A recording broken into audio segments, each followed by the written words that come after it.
ইমান বোকা লাগিল নে বাটডালতো ইহঁতে চলাই আনেও বাটডালটো বোকা সেইকাৰণে ইমান লাগিলে এসোপা বোকা সোপা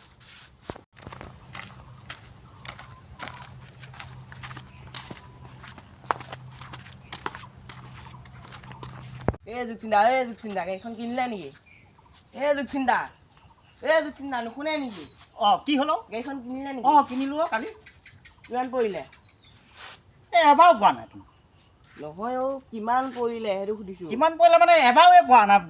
আহি আছো যে মই গাড়ীখন এতিয়ালৈকে আৰু ঘৰ পালোঁ কালি পৰা সোধা নাই কি সুধি আছো তাকে ভাল নহয় নকওঁ কিয় গাড়ীখনটো মোৰ অনাৰ পৰা মই আহিছোঁ চলাই আহিছোঁ এতিয়ালৈকে কিন্তু গাড়ীখন ক'তো বাটত এবাৰো পোৱা নাই সেইটো নহয় গাড়ীখনৰ দাম কিমান ল'লে তাকে নকওঁ কিয় তাই গাড়ীখনৰ দাম কিমান পৰিলে কি কথা সেইটো নুসুধ কিয় গাড়ীখনৰ দাম পৰিলে 1,20,000 এতিয়া মই ইয়াতে হেৰিলৈ টাউনলৈ অহা যোৱা কৰিবলৈ এখন লৈছোঁ হ'ব দে তই যাবি নেকি মোৰ লগতে আজি নাযাওঁ দিয়ক হ'ব দে তেতিয়া